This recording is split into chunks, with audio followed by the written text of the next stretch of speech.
የሃይማኖት ሚዛን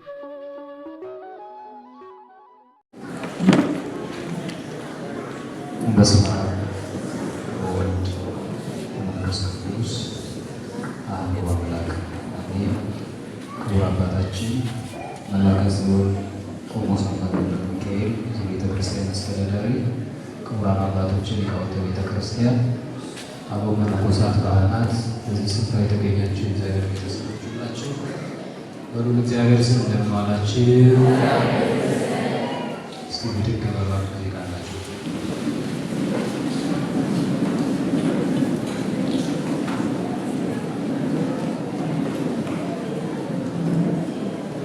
እንደምን ዋላችሁ? እንደምን ሰነበታችሁ?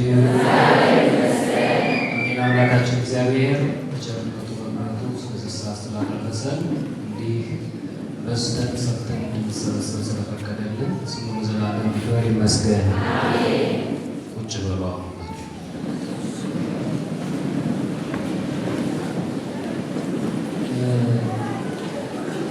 እውነት ለመናገር ቅድም ከተሰጠው ትምህርት ላይ ሌላ ሁለተኛ ትምህርት መጨመር ያን ይዘን እንዳንሄድ የሚያዘናጋ ወይ ደግሞ ያኛውን የሚያጠፋ ሌላ ተጨማሪ መረጃ መጨመር ነው የሚሆነውና የተሰማኝን ነገር ለመናገር በመጀመሪያ ምናልባት የመጀመሪያ ቀን ይመስለኛል በዚህ መንገድ ብዙ ሕዝብ ከዚህ የበለጠ ብዙ ሕዝብ ተሰብስቦ በተለያየ መንገድ እናገኛለን። ግን ዓላማ ተኮር ሆኖ የንስሐ ልጆች ከንስሐ አባቶቻቸው ጋር በተለየ መንገድ ለእንደዚህ አይነት ጉዳይ ለእንደዚህ አይነት ዓላማ በዚህ መልኩ መሰብሰብ እጅግ የሚገርም ነገር ነውና ቅድም ሲባል እንደነበረው ከአስተዳዳሪ ክቡር አባታችን ጀምሮ እስከታች ድረስ ይሄ እንዲሆን የደከሙ አባቶች፣ አስተባባሪ ወንድሞች በእውነት ክብር ይገባቸዋል። አምላካችን እግዚአብሔር ዘመናቸውን የተባረከ ያድርግልን። በዚህ ዘመን ያጣነው ነገር ቢኖር ዓላማ ተኮር የሆነ ሀሳብ መስጠት የምንችልበት መድረክ ማዘጋጀት ነው። ሳይቸግረን እንደዚህ ሰፋፊ አዳራሾችን ብዙ ገንዘብ አውጥተን ሰርተን ግን ከ20 እና ከ30 የማይበልጡ ወጣት የሰንበት ትምህርት ቤት ወጣቶች ብቻ ተሰብስበው ዘምሮባቸው ነው የሚሄዱት እንጂ በዚህ መንገድ ካህናቱን ማህበረ ካህናቱን የብቻ ማህበረ ምዕመናን በነገራችን ላይ ይሄም ራሱ ይቀራል። አሁን ይሄም ይቀራል። ከዚህ መካከል ለምሳሌ የእድሜ ስብጥሩ በጣም የተለያየ ነው። የሙያ ፕሮፌሽናቸው የተለያየ ነው። በዛ ላይ ደግሞ ከዚህ መካከል በቃል እግዚአብሔር ጥሩ ግንዛቤ ያለው ሰው አለ። ደግሞ ገና ብዙ ነገር የሚያስፈልገን ሰዎች ይኖራለን። ከዛ ውጭ ደግሞ እዚህ መካከል በቁርባን ያገባ ሰው አለ፣ በተክሊል ያገባ ሰው አለ። ቅድም ሲባል እንደነበረው ከዚያ ውጭ በሆነው ሀገራዊ ባህላዊ በሆኑ መንገድ የሚያገባ ሰው አለ። እዚህ ውስጥ የሚቆር ወጣት አለ፣ የማይቆር ሰው አለ። ይሄ ሁሉ ነገር ተለይቶ በየነገድ የሚመለከተው ትምህርት መስጠት ገና ይቀርማል። ግን ካልተጀመረው ነገር ላይ ተጀምሮ ስላየው ነው እኔ ደስ ያለኝ። ይህን ደስታዬን መግለጽ ስለፈለኩ ነው መጀመሪያ ላይ ማለት የፈለኩት። በጣም አጭር ነገር ለመናገር ነው የሞከረው። 3 የንስሐ ደረጃዎች በሚል ርዕስ ነው የምንነጋገረው። እስኪ በሉ አምላካችን እግዚአብሔር ምስጢር ገጾ ሁላችንን ያስተምራል። ንስሐ ሲባል ደረጃዎችን በማየታችን በፊት ንስሐ ለምን አስፈለገ ካለ ንስሐ ያስፈለገ ንስሐ የነፍስ መድኃኒት ነው። ባጭር ዝም ብሎ በምስጢራዊ ትርጉሙ እንተርጉሞ ካል ንስሐ የነፍስ መድኃኒት ነው። የመድኃኒት ፋብሪካዎች በሀገር ከሀገር ውጭ ባለው ላይ የሚከፈቱት ምን ስላለ ድካም ስለሚኖርባችሁ የጠየቋችሁ የሚመለሳችሁ ካላወራ ዝም ብዬ ስብከት ባደርገው የምትሰሙ ስላልመሰለኝ ምን ስላለ የመድኃኒት ፋብሪካዎች የሚጠቀሙ በሽታ ዓለም ላይ የሚጠፋ የመድኃኒት ፋብሪካ እና የመድኃኒት ሰራተኛ ይኖራል አይኖርም። ንስሐ ለምን አስፈለገ ካላችሁ ንስሐ ያስፈለገው ኃጢአት ስላለ የነፍስ በሽታዋ የነፍስ ደዌዋ ኃጢአት ነው። ስለዚህ በየትኛውም ዘመን በየትኛውም የዕድሜ ክልል ምናልባት ከ7 ዓመት በኋላ ክፉና ደጉ ከምንለይበት የዕድሜ ክልል በኋላ እስከ እርግና እስከ መቃብር ድረስ ኃጢአት ሁልጊዜ በዙሪያችን ነው። በዙሪያችን ስንተኛም ስንነሳ ስንቀመጥም ስንቆምም ስንበላም ስንጠጣም ስንናገርም ዝም ስንልም ኃጢአት ሁልጊዜ በዙሪያችን ነው። ኃጢአት ደግሞ ነፍሳችንን የሚጎዳ ደዌ ነው፣ ህመም ነው። እሱን የሚፈውሰው የኃጢአት ጸረ ቫይረስ ደግሞ ንስሐ። ለምንድን ነው ይሄንን የምንለው? ሰው ሆኖ ኃጢአት የማይሰራ የለም። ሰው ሆኖ ኃጢአት ያልሰራ ከሰው ወገን ኃጢአት ያልሰራች ብዙም ጊዜ ሲባል እንደምትሰሙት በዚህ ማንጠረጥራት እመቤታችንን ብቻ ነው። ከወላዲተ አምላክ ከድንግል ማርያም ውጭ የትኛው ቅዱስ የትኛው ጻድቅ የኃጢአት ወላፈን የኃጢአት ሙቀት ሳይነካው ያለፈ ምናልባት ኃጢአት የሰሩበት መንገድ የምንሰራበት መንገድ ሊለያይ ይችላል። 3 አይነት መንገድ ሁልጊዜ እንደሚባለው በእርግጠኛ የትኛውን ነው ኃጢአት የምንለው አላውቅም፣ ግን 3 መንገድ አለው ኃጢአት። በማሰብ የሚሰራ ኃጢአት አለ፣ በመናገር የሚሰራ ኃጢአት አለ፣ በማድረግ በግብር የሚፈጸም ኃጢአት አለ። ምናልባት ቅዱሳንን ለቅድስና ያበቃቸው በሐልዮ ያሰቡትን በነቢይ ገልጠው በግብር ባለመፈጸማቸው ካልሆነ በቀር የሐልዮ ኃጢአት ፈጽሞ ከቅዱሳን ሊጠፋ ይችላል። ስለዚህ ይሄ ስለሆነ ሁልጊዜ ንስሐ ሁልጊዜ መድኃኒቱ የዚህ ኃጢአት መድኃኒት ፈውስ መፈወሻ የሚሆነው ነገር ሁልጊዜ ከእኛ ጋር አብሮ የሚኖር ጉዳይ ነው እና እንደዚያ ከሆነ የንስሐ አባቶቻችን ከሚሰጡት አገልግሎት አንዱ በነፍሳችን ላይ ሐኪም ሆኖ የተሾሙ ናቸው። ምን ሆኖ አልኳቸው? በስጋ ደዌ የሚፈውሱ በተለያዩ የጤና ተቋማት የምናውቃቸው የጤና ባለሙያዎች አሉ። የተለያየ ደረጃ አላቸው፣ የተለያየ የሙያ ብቃት አላቸው። አባቶቻችን ካህናት ግን የነፍስን ደዌ በመፈወስ ረገድ የሙያ ደረጃቸው ተመሳሳይ ነው። በዚሁ እግረ መንገዱን መናገር የምንፈልገው አንዳንዶቻችን በዚህ በዓለማዊ ልክፍት ተለክፈን ከዶክተር አማርጠን መታከም ከመልመዳችን የተነሳ ከካህን የምናማርጥ ማለት ከአንዱ ካህን ክህነት የሌላኛው ካህን ክህነት የሚልቅ የሚመስለን ሰዎች አሉ። ኃጢአትን ንስሐ ሰጥቶ ኃጢአትን በማስተስረይ ረገድ ቄሱ ከቆሞሱ ከሊቀ ጳጳሱ ከፓትርያርኩ እኩል ነው ስልጣን። በሌላ መንገድ ነው የሚለያዩት። ቄሱ የማይሰራውን ቆሞሱ ይሰሩታል። ቆሞሱ የማይሰሩትን ኤጲስቆጶሱ፣ ጳጳሱ፣ ሊቀ ጳጳሱ፣ ፓትርያርኩ እያለ ይቀጥላል። በሌላ የክህነት አገልግሎት ለነፍስ ስርየት በማሰጠት ረገድና የነፍስን ደዌ በመፈወስ ረገድ ግን ሁሉም ካህናት ክህነታቸው ስልጣናቸው እኩል ነው።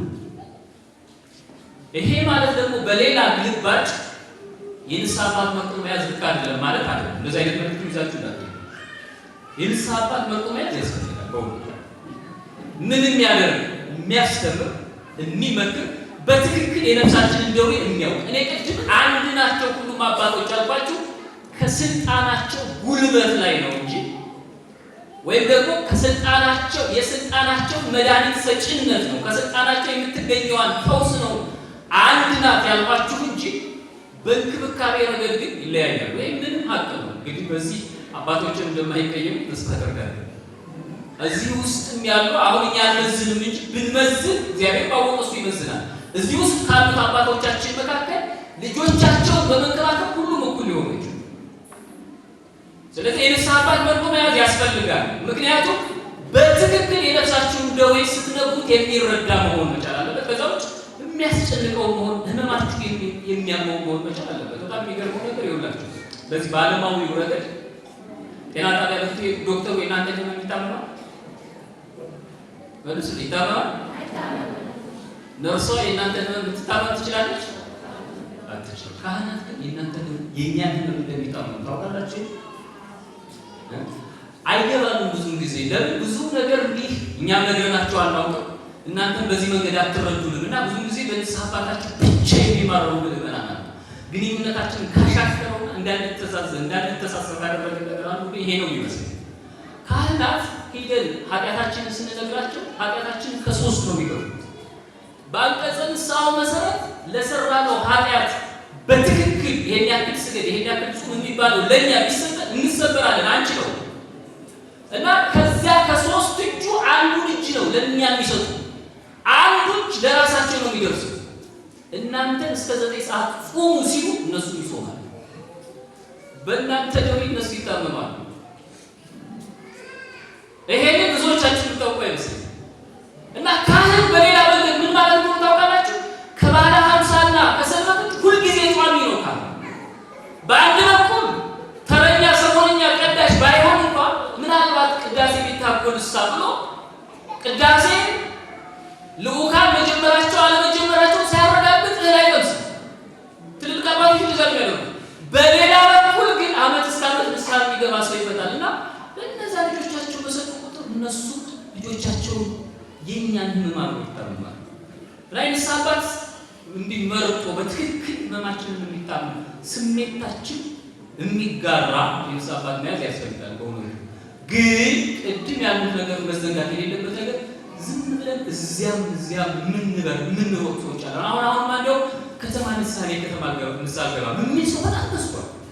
ብዙ ሰው እግዚአብሔር በሚያውቀው እውነት እንነጋገር ከተባለ ብዙ ሰው ሁሉም ሰው አይደለም፣ ብዙ ሰው ከተማ ያሉት የንስሐ አባቱ ይሄ ምንድን ነው ሶሻል ሰርቪስ ልንለው እንችላለን። እዚህ በእርግጥ ስፒሪቹዋል መንፈሳዊ የሆነ አገልግሎት ነው።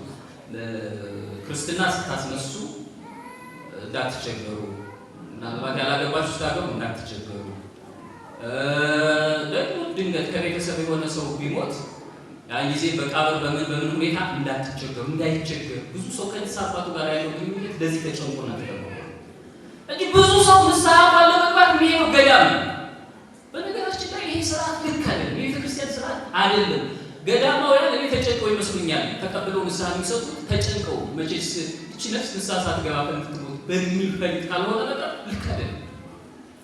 ሁለት እይታ ነው ያለው። አንደኛ በኃጢአቱ ደግሞ እንደጋለው በተመሳሳይ ኃጢአት ከመውደቃችን የተነሳ የካህኑ ፊት ደግሞ ማየት ያፈርሰዋል። እንዴ በጣም ይገርመው ነገር ቆይ እንናዘዘው ለካህኑ ነው ለእግዚአብሔር ነው?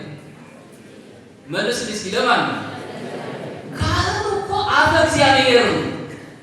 በካህኑ አንደበት አድሮ የሚናገረው እግዚአብሔር ነው። ካህኑ የእግዚአብሔር እንደራሴ ሆኖ ነው እዚያ የተቀመጠው እንጂ ኃጢአታችንን የሚያስተሰርይ ሊቀ ካህናት ነው ኢየሱስ ክርስቶስ ነው። ታገደከ ኃጢአትከ ኃጢአትህ ይቅር ተብሎልሃል፣ ኃጢአትሽ ይቅር ተብሎልሻል ብሎ የሚሰደድ እኮ በካህኑ አድሮ በአፉ ለመንፈስ ቅዱስ እኮ ነው የሚለው ካህኑ ማለት በመንፈስ ቅዱስ ስልጣን ነው እንጂ እኮ በራሴ ስልጣን ላይ። ስለዚህ ግድ የለም እሺ እንዲህ ካህን 3 ጊዜ 4 ጊዜ 5 ጊዜ 10 ጊዜ በአንድ ኃጢአት መጠን ፊታቸው ደግሞ እንፈራቸው ከእግዚአብሔር ፊት ሸሽተን መሄድ ይችላል። እዛኛው ገዳም ያሉት መነኩሴ ጋር አባት ጋር አድሮ የሚያይ ንስሐችንን የሚቀበለው ሌላ እግዚአብሔር ነው የሚሰማ ሌላ እግዚአብሔር አይደለም። እና በመሰረታዊነት ይወላችሁ ቅድም ያልኳችሁ ንግግሬ ኃጢአት ሁሉ ጊዜ በዙሪያችን አለ ብዬ ጀመርኩ ያለ ምክንያት ነው። ማንም ራሱ ትዕቢተኛ ማድረግ ካልፈለገ በቀር ኃጢአት የሌለበት ሰው የለም። ማንም ይሄን ነው ያለው። ዮሐንስ መልእክት አንደኛ ዮሐንስ መልእክት ምዕራፍ 1:8 ላይ ኃጢአት የለብንም ብንል ራሳችንን እናስታለን፣ በእኛም ዘንድ እውነት የለም ይላል። ኃጢአት የለብንም ብንል ራሳችንን ምን እንላለን? እስኪ እናስታለን በሉ። በእኛም ዘንድ ምንድን የለም? እውነት የለም። ኃጢአት የለብንም ብንል ውሸተኞች ነው፣ እየዋሸን። ውሸት ደግሞ ኃጢአት ማለት ነው። ሌላ ኃጢአት ባልሰራ እንኳን ይኸውላችሁ ኃጢአት የለብንም በማለታችን ከዋሸን ውሸት ራሱ ኃጢአት ነው። ሌላ ባይኖርብን የለብኝም በማለታችን ብቻ በሱ እንኳን ዋሽተናል። ያ ጊዜ ያተሰራል። ለምንድን ነው የሚሆነው ካላችሁ እግዚአብሔር ሰውን ሲፈጥር ነፃ ፈቃዱ ቀምጦ አይደለም የፈጠረው። ሰው እግዚአብሔር የፈጠረው ኃጢአት የሌለበት አድርጎ ነው እንጂ ኃጢአት የማይስማማው አድርጎ አይደለም የፈጠረው። እየሰማችሁ ነው አይደል? የሰው ልጅ ሲፈጠር ኃጢአት የሌለበት ነው። ምን የሌለበት? ኃጢአት የሌለበት ነው። ግን ኃጢአት የማይስማማው አይደለም። ኃጢአት የማይስማማው ምን ተፈጥሮ ቢሆን ሮቦት ነው።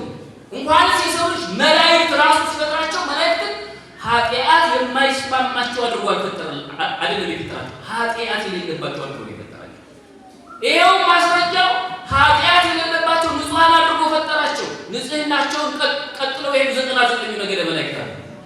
ያንን ነፃ ፈቃዳቸውን ተጠቅመው ደግሞ ኃጢአት የሚስማማው ጠባይ ያላቸውና ነገደ ዲያብሎስ ደግሞ ኃጢአት ሰርተው ነው።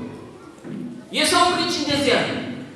አባቶቻችን በተርጉማን ይሄንን በምሳሌ ሲያስረዱ የሰው ልጅ ሰውነት ወይም ደግሞ ባህሪ እንደ ነጭ ልብስ ነው ይላል። ነጭ ልብስ ሸማኔ ሲሰራው መጀመሪያ ምን አርጎ ነው የሚሰራው? ነጭ በወራት እግዚአብሔር ምን አርጎ ነው የሚሰራው? ነጭ። ከዚያ በኋላ ግን ከፈለግን ይሄን ነጭ የነበረው ልብስ እንደዚህ አይነት ቀለም አስገብተን መልኩን ወደዚህ መቀየር እንችላለን አንቺ። ጥቁር ቀለም ብናስገባበት ነጭ ልብስ ምን ይሆናል? ቀይ ብናስገባበት ምን ይሆናል? የሰው ልጅ ሰውነት እንደዚህ ነው። እግዚአብሔር ልክ ሸማኔው ነጭ ሸማ እንደሰራው እግዚአብሔር ንጹህ ሰውነት ፈጠረ። ግን ሸማኔው ሌላ ቀለም የማይገባበት ሌላ ቀለም ቢገባበት የማይቀበል አድርጎ የተጠቃሚዎቹን የካስተመሩ ሰው እንኳን ይላችሁ ባለሙያ እንኳን የካስተመሩ እንትን ለደረይ ፍላጎት ይጠነቀቃል እንኳን ስለዚህ። ምክንያቱም እሱ ነጭ ሸማ ይሰጣል። ከዚያ በኋላ እናቶች ከፈለጉ ለሐዘን ጊዜ ጥቁር መልበስ ልክ ባይሆን ጥቁር ያስገቡና ምን ያደርጉታል? ቀለም ይጨምሩና ምን ያደርጉታል? ጥቁር ያደርጉታል። እግዚአብሔር ነፃ ፈቃዳችንን ሳይጋፋ የማይበድል ባህሪ ሳይሆን በደል የሌለበት ባህሪ ሰጠን። ስለዚህ ባህሪያችን ለኃጢአትም ለጽድቅም የተስማማ ስለሆነ ነፃ ፈቃዱ የኛ ነው። ይሄ ነፃ ፈቃዳችን ደግሞ የነፍስና የስጋ ፍላጎት የሚወትፉት ልክ እዚህ ቅድም ስታዩዋቸው እንደነበሩት ሁለት እንስሳዎች ወደዛና ወደዛ እንደሚጓተቱት ነፍስና ስጋ ሲጓተቱ ይኖራሉ። ስጋ ወደ ራሱ ፍላጎት፣ ነፍስ ወደ ራሱ ፍላጎት። በነገራችን ላይ የቅድሙ ምሳሌ አሁን ላይ አጥታችሁ ያን የሁለቱ እንስሳዎች ምሳሌ ብትወስዱት ስጋ የራሷን ልትበላ፣ ነፍስ የራሷን ልትበላ። ነፍስ ምግቧ ቃለ እግዚአብሔር ነው። ስጋ ምግቧ ምን እንደሆነ ታውቁታላችሁ። ግን ቅዱሳንም ቅዱስ ያሰኛቸው ምንድን ነው ከተባለ ነፍስና ስጋን አስታርቀው ሁለቱን አስማምቶ መኖራቸው እና ትክክለኛው ሰዋዊ ባህሪ ነው። ከዛ ውጭ ግን ሰው የሚኖረው ከኃጢአት ጋር ስለሆነ መውደቅ መነሳት ሁሉ ጊዜ ያለ ነው። በዚህ በዜና ወይ የተጠቀሰ አንድ ታሪክ አለ። አንድ ከአሃው መካከል አንዱ የገዳሙን አበሎኔት ሄደና አባቴ በደል ንስሐ ይስጡኝ አላቸው። ንስሐ ሰጡት፣ ተመለሰ። አሁንም በደለ፣ ንስሐ ገባ፣ ሄደ። አሁንም በደለ። ልክ እንዲህ ሲሰለቸው አባቴ እስከ መቼ ድረስ ነው ንስሐ የምገባው አላቸው። የሰማችሁ ነው። ጥባቱን ተመልከቱት። አልፈራቸው። ዛሬ የካህኑን ፊት ከፈራን ነገ እንዴት ነው ከካህኑ ፈጣሪ ከእግዚአብሔር ፊት ልንቆም የምንችለው? ማሰብ ያለብን ዛሬ የካህኑን ፊት ብቻቸውን ሁለው የሚያደርጉትን ካህኑ ካፈርናቸው ነገ በጻድቃን ጉባኤ በመላእክት ጉባኤ ንጉሱ ከሰራዊቱ ጋር በአደባባይ ተገልጦ ነውራችን ሲገለጥ ያን ጊዜ እንዴት ነው ችላ እርቃኗን ነፍሳችን ልትቆም የምችለው በዚህ አደባባይ? እና ያሳፍር ደጋግሞ መሄድ ደጋግሞ እንደው ብር ካላለቀበት በቀር አንድ በስጋ ደዌ የተቀሰፈ ወይም የታመመ ሰው ሆስፒታል መሄድ ሰልቼ ብሎ ህመሙን ታግሶ ቤቱ ይተኛል?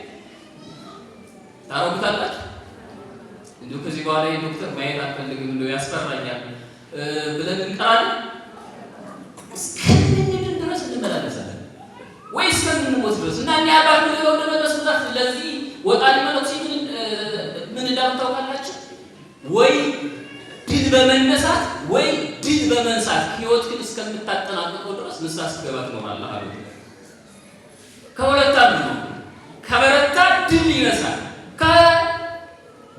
ከደከመ ደግሞ ድል ይነሳል። ስለዚህ እስከ ህይወት ፍጻሜያችን ድረስ ኃጢአት እንሰራለን፣ ግን እስከ ህይወት ፍጻሜያችን ድረስ ንስሐ ስንገባ እንኖራለን። ጉዳይ እሱ እና ንስሐ 3 ደረጃዎች አሉት። ሶስት ደረጃዎች አሉ ማለት ከኃጢአት ለመውጣት ሶስት ደረጃዎች መጽሐፍ ቅዱስ የሚነግረን ነው። የማቴዎስ ወንጌል ምዕራፍ 26 ቁጥር 75 ላይ በቅዱስ ጴጥሮስ ታሪክ ውስጥ እናገኛለን። የሉቃስ ወንጌል ምዕራፍ 15 ቁጥር 11 ላይ በጠፋው ልጅ ታሪክ የምናገኘው የማቴዎስ ወንጌል ምዕራፍ 26 አሁን በማርያም ተፍረት ታሪክ ውስጥ የምናገኘው በሌሎቹ ቅዱሳን የንስሐ ሕይወት ውስጥ የምናገኛቸው ጠቅላላ አድርገን ስናያቸው የንስሐ ደረጃዎች ሶስት ናቸው። የመጀመሪያው ኃጢአትን ማሰብ ነው። ምንን ማሰብ አልኳችሁ? አንድ ሰው ንስሐ ለመግባት መጀመሪያ ተዘክሮተ ኃጢአትን ማሰብ ያስፈልጋል። ማሰብ ያስፈልጋል። በነገራችን ላይ የሰይጣን ትልቁ ጥበብ በእኛ ሕይወት ውስጥ ኃጢአታችንን ማስረሳት ነው። ኃጢአታችንን ማዘንጋት ነው። ለዚያ ነው አባቶቻችን ስርየት ሲሰጡ መንፈስ ቅዱስ ያወቀውን ሰይጣን ምን ያለውን ይላሉ? የሰወረውን። ለምን ይሰውራል ሰይጣን? ምናልባት ይኸውላችሁ በሕይወታችን ውስጥ ባለትዳሮች እግዚአብሔር እንደዚህ አይነት ነገር አያምጣባችሁና አንድ አባወራ በሚስቱ ላይ ቢበድል የሚስቱ የሆነውን ገና ለሌላ ሴት ቢሰጥ ያንን ነውር አድርጎ በመጣበት ማግስት ሚስቱን አጥፎ መተኛት የሚስቱ ሰውነት እሳቱን የሚበላው ያክል ይጨንቀዋል፣ ይፈራል። የመጀመሪያ ይፈራል። ግን ሰይጣን ሙሉ አድሮ ያስረሳዋል። የመጀመሪያው ላይ እንቀሰፍ ምንጣፉ ላይ እንቀሰፍ ያክል ይጨንቀዋል። ምክንያቱም የሷን አካል ወስዶ የጋለሞታ አካል አድርጎታልና ይጨንቀዋል፣ ይፈራል። ያየችን ነውሩ ስፈጽም ተደብቃ የተመለከተችን ሁሉ እየወሰዱ ይረበሻል፣ ሌላው ሰላም ያጣል። ግን ሰይጣን ክፉ ነው፣ ውሎ አድሮ ያስረሳዋል። አንዲትም እናት በባሏ ላይ እንደዚያ ብታደርግ በተመሳሳይ መንገድ እንዲህ ያደረገችበትን ባለቤቷን ክንዱን ተንተርሳ መተኛት የመላክ ሰይፍ ነው የሚቀጠቀጥ ያንቀጠቅጣታል። ግን ውሎ አድሮ ሰይጣን ክፉ ነው፣ ያስረሳል። ለምን? ሰይጣን ማዘንጋት ስለሆነ የሚፈልገው። በሌላው ህይወታችን ውስጥ እንደዚያው ማለት ነው። ስለዚህ ማሰብ የመጀመሪያው ወደ ንስሐ ለመምጣት ፍኖተ የንስሐን መንገድ ለመጀመር የመጀመሪያው ደረጃ ማሰብ። ምንን ማሰብ? ኃጢአትን ማሰብ፣ ነውርን ማሰብ፣ በደልን ማሰብ። ጴጥሮስ ክርስቶስ 3 ጊዜ ትክደኛለህ አለው። አይ እኒህ እንኳን ቢክዱ አልክድህም አለ። እነማን ቢክዱ? እስኪ እኒህ እንኳን በሉ።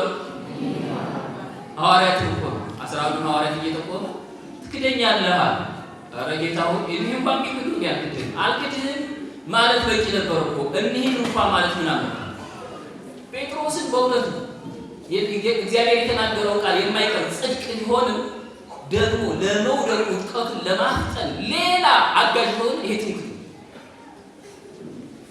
አልበድልም ብሎ መመታት አንድ ነገር ሆኖ ግን ደግሞ በሌሎች እንመጻደቃለን። እሱ ሊያመነዝር ይችላል፣ እሱ በትዳሩ ሊጋልግ ይችላል፣ እሷ በትዳሯ ልትወሰድት ትችላለች። እኔ ግን አላደርገውም የሚሉ ሰዎች አሉ። የቀን ክፉ አይደርስባቸው እግዚአብሔር ቤተሰቦች። ምንም እኛ ከራሳችን የሆነ የሚያስመካን ጽድቅ የለም። እና ጴጥሮስ ክርስቶስ እንደዚህ ብሎ ሲለው ይሄና ወዲያው ግን ያቺ የጠለቀችዋ ይሄን የተነገረባት ጀንበር የጠለቀችዋ ጀንበር ተመልሳ ሳትመለስ ያ ሌሊት ሳይነጋ ጴጥሮስ እንደተባለው ክርስቶስን 3 ጊዜ ካደ። ከዚያ በኋላ ክርስቶስን በካደበት ግቢ ውስጥ በሊቀ ካህናቱ በቀያፋ ግቢ ውስጥ ክርስቶስ መከራ ሲቀበል ጴጥሮስ በሩቅ እየተመለከተ ልክ ዛሬ እኛ እንደምናደርገው ሁሉ ነገር አሁን ክርስትናችን የዲስታንስ ክርስትና ሆነ። የርቀት ትምህርት ነበር፣ አሁን ደግሞ የርቀት ክርስትና በጣም ነፍሳችንን የበላት ያጠፋት። ሰው በርቀት ተምሮ በተለየ መንገድ እውቀት የጠማውና ነገሮች ያልተመቻቹለት ሰው ከሆነ በርቀትም ተምሮ ጎበዝ ይሆናል። ለምን? እውቀት ጠምቶት ነገሮች አልተመቻቹለት ሆኖ ነገር ቢመቻችለት ትምህርት ቤት ገብቶ መማር ይፈልግ የነበረ ሰው ከሆነ በርቀትም ተምሮ ጎበዝ ይሆናል። ነገሮቹ ተመቻችተውለት በርቀት የሚማር ለወረቀቱ ብቻ በርቀት የሚማር ሰው ደግሞ ታውቁታላችሁ ምን አይነት ሰው ነው። በዛሬ በክርስትና ውስጥ እንደዚህ አይነት ተባይ ክርስትና የርቀት ህይወት ያለው አሁን በተለይ ምንድነው ቸርችለስ ስፒሪቹዋሊቲ የሚባል ከቤተ ክርስቲያን ውጭ የሆነ መንፈሳዊ ነው። ቅድም ስለ ሚዲያ ሲነገር ነበር እና እሱ በጣም በልቶናል።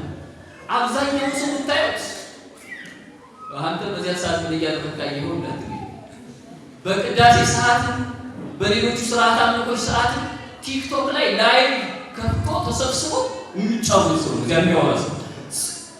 እንደዚህ አይነት ትምህርት የለም። የቤተ ክርስቲያን የጋራ የሆነ ጉዳይ ላይ መክፈል ያለብን ዋጋ መክፈል አለ።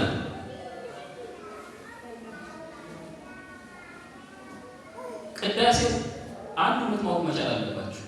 አሁን እኔ እዚህ ቁም እያስተማርኩ ነው።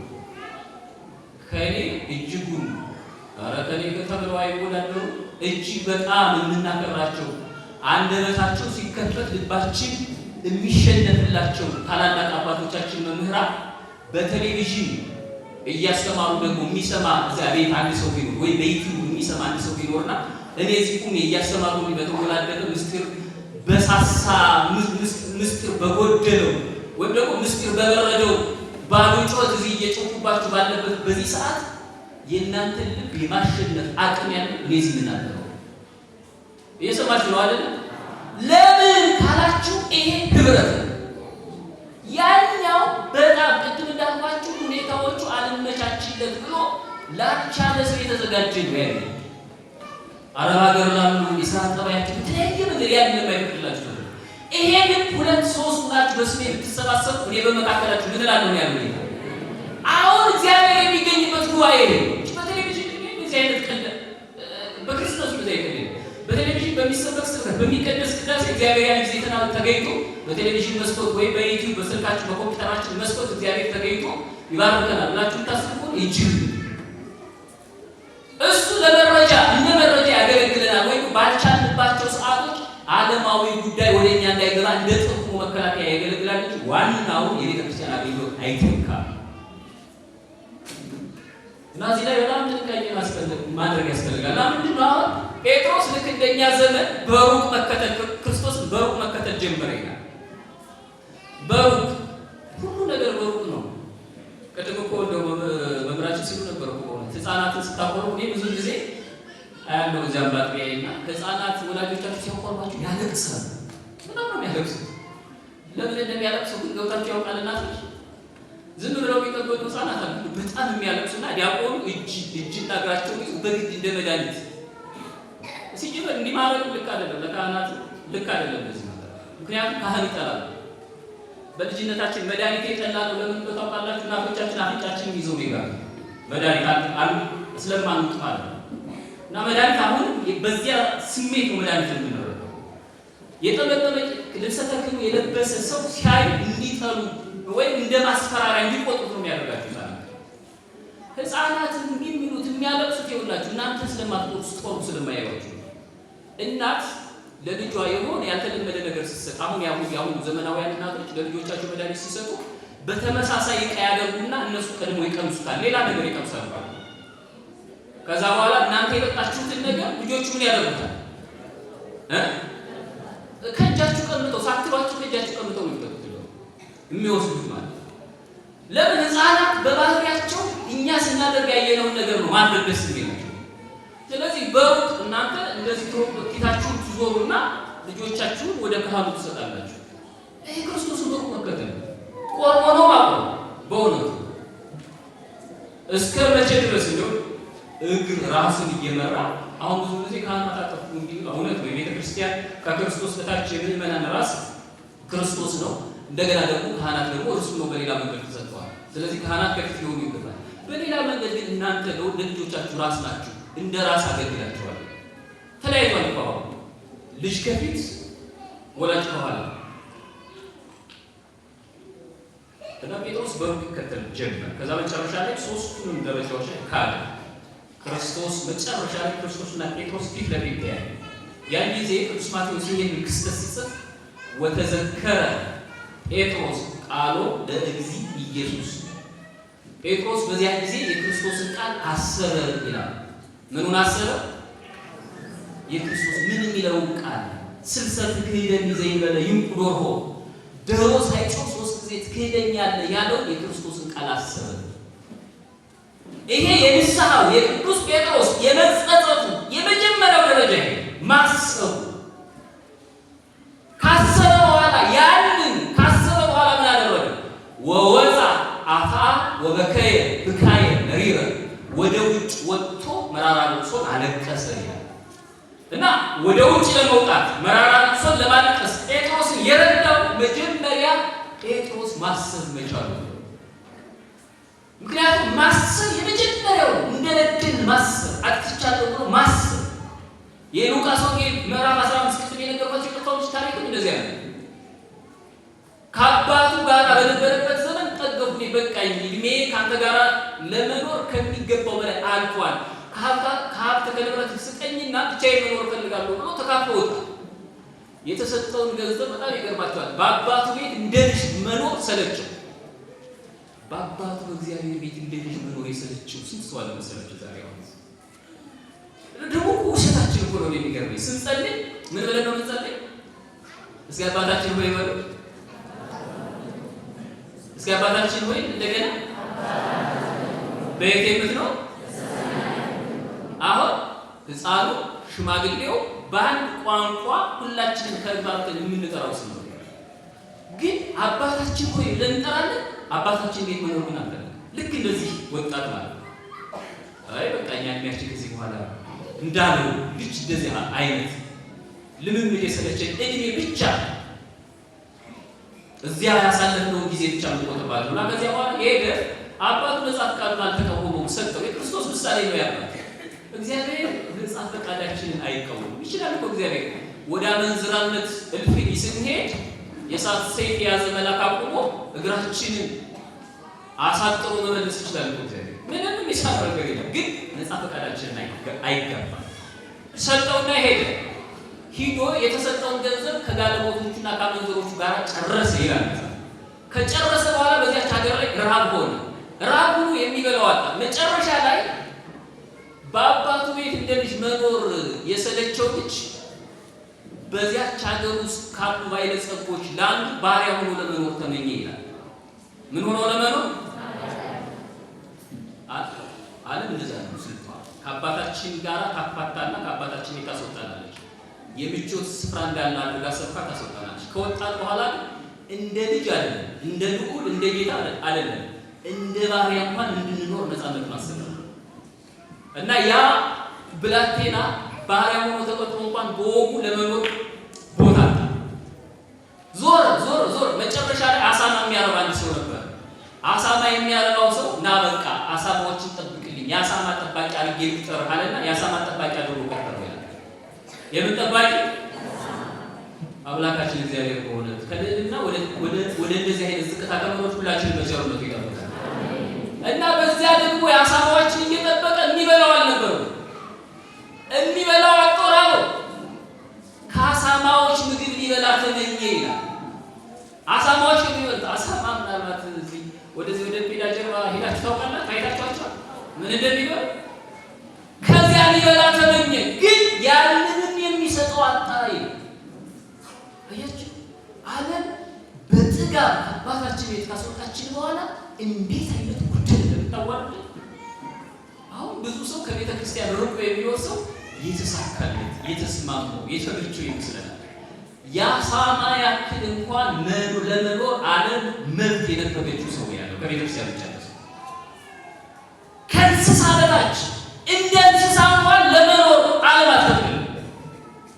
ከእግዚአብሔር ጉያ እቅፍ ካስወጣችን በኋላ ክርስቲያን እና ከዚያ በኋላ እንደዚያ ሆነ። እንደዚህ እየሆነ ኖረና ወሐሌ በልቡናው አሰበ ይላል። በምኑ አሰበ? አምላካችን እግዚአብሔር ሆይ ከልባችን እንድናስብ በቸርነቱ ይርዳ።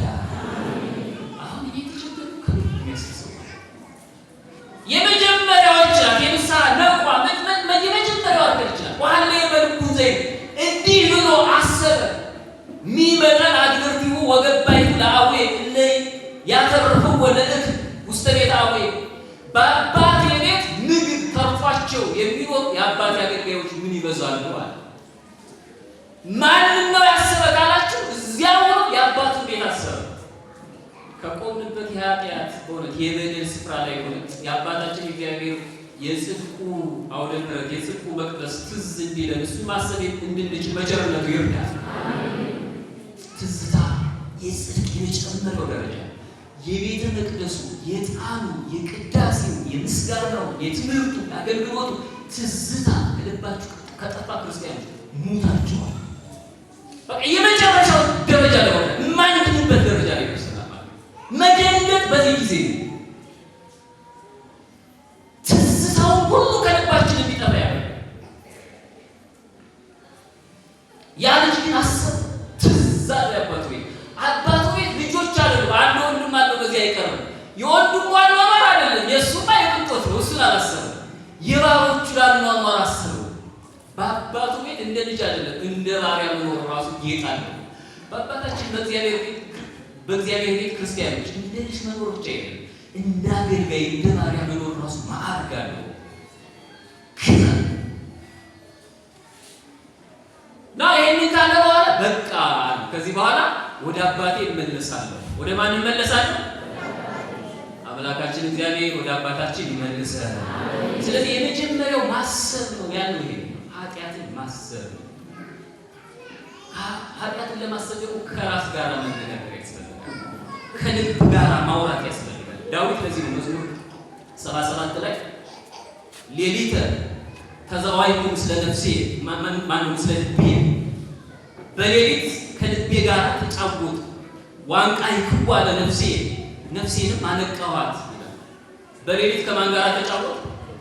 ከልቤ ጋር በሉ ከማን ጋር ተጫወቱ? ማሰብ ማለት ነው። በሌሊት ከልብ ጋር መጫወት ተጫወታላችሁ ለምራችሁ ማሰብ ሌሊት አልጋችሁ ላይ ገደም ብላችሁ ወዩ በዚህ ጀምበር እግዚአብሔር ጽድቅ እንድሰራበት በሰጠኝ ብርሃን ስንት ጨለማ ስራ ሰራሁበት ብሎ ማሰብ እሱ የመጀመሪያው ደረጃ። ካሰብ ያ ኃጢአትን ማሰቡ ካለ ከራሳችን ጋር ማውራቱ መነጋገሩ ካለ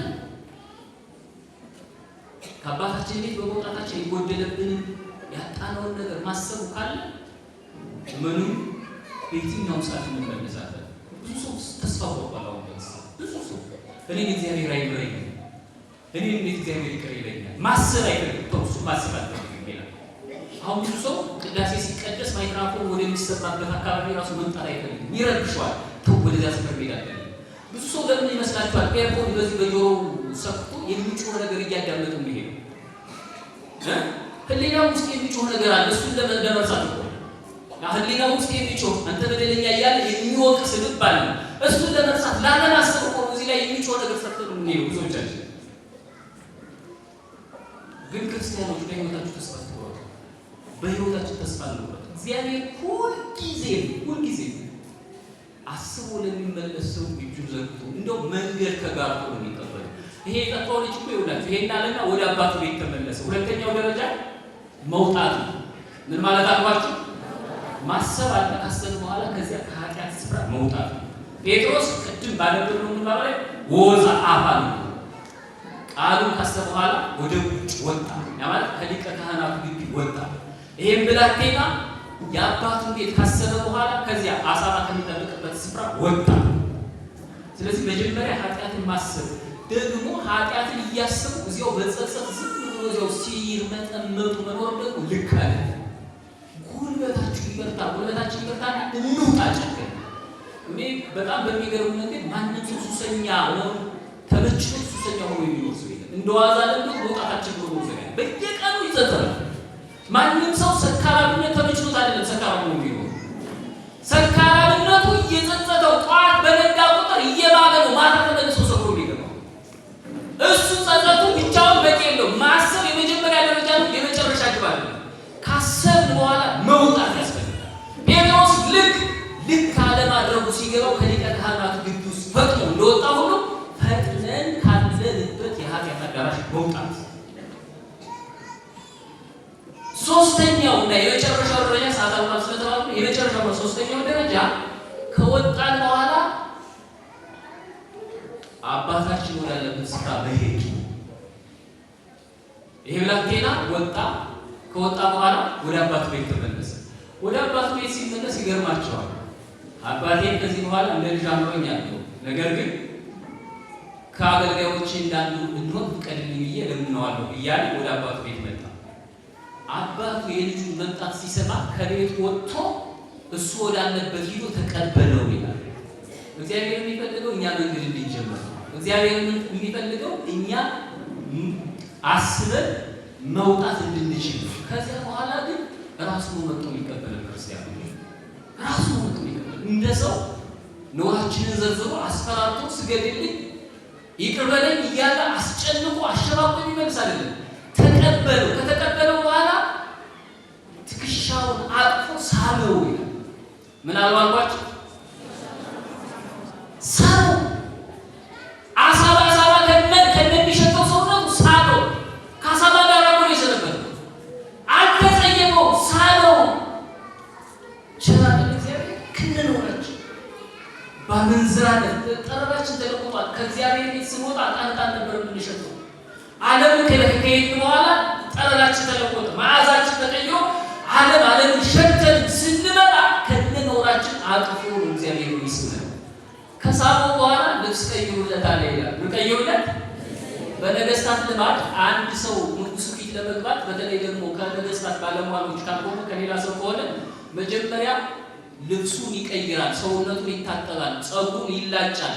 ይሄ ሁሉ ነገር ከተደረገ በኋላ ነው በንጉሱ ፊት የሚቆመው።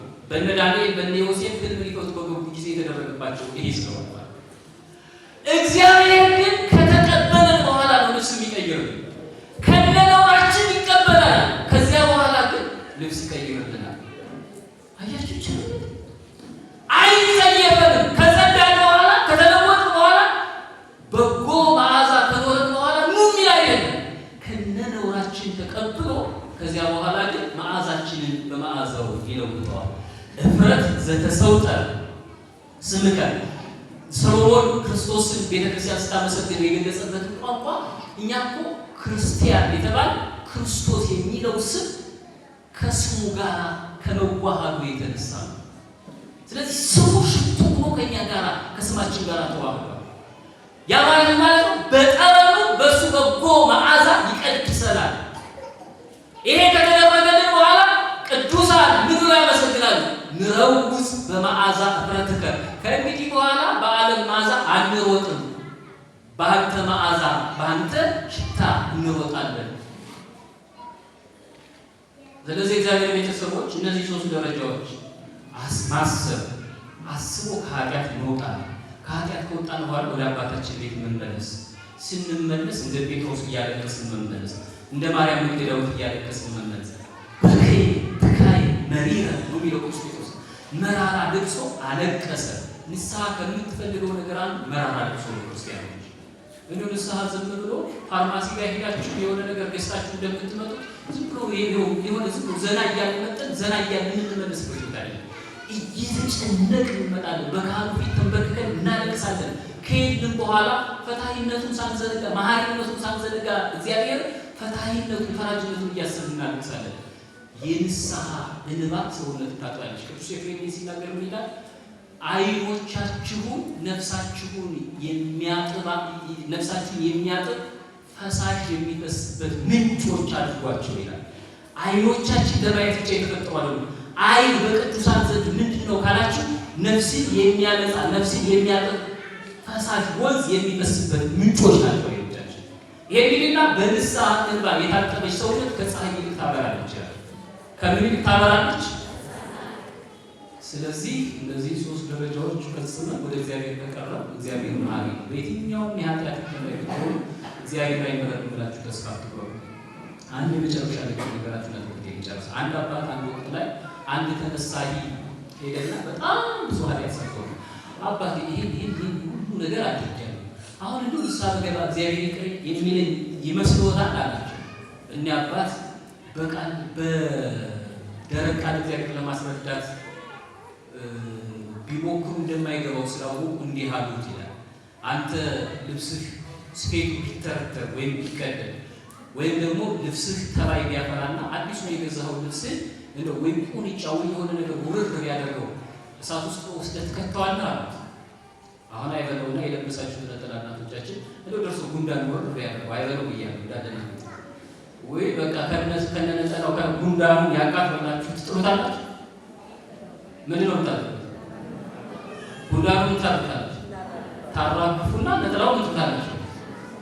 ቢቀደስ ልብሳችሁ አሁን ስፌት ላይ ደርሶ ቦብ ግቢ አይ በቃ ከተቀደደ ስላችሁ ትጥሩታላችሁ። እና እንዲያልኩና ያ ጊዜ አይ ቢቀደድ ሰፋዋል ቢያድግ አጥተዋል እንጂ አላቃጥለው ማጥለው ማለት ነው። ስሜት ለሌለው ልብስ አንተ የሚያክል የምትጨነቅ ከሆነ እግዚአብሔር በመልኩ ለፈጠረላት እንዴት አይጨነቅም ብለህ ታስባለህ? ብታድፍ አጥፎ ብትቀደድ ሰፍቶ ተባይ ብታፈራ ተባዩን ካንተ አስወግዶ ገንዘቡ ያደርጋል ይዋሃዳል ያልባል እንጂ ልጅ ሆይ ወደ እሳት አይወረውርህምና እመን ግድ የለም ትድናለህ ንስሐ ግባ ይላል። ስለዚህ በየትኛውም የኃጢአት እክል ላይ ብንወድቅ ብንሳሳት መጀመሪያ ላለመስራት ሞክር እንጂ ከተፈጠረ ተስፋ አትቁረጡ። እግዚአብሔር በየትኛውም ጊዜ ሊቀበል እጁ የተዘረጋ ነው። እግዚአብሔር ይስጥልኝ። መስራት እግዚአብሔር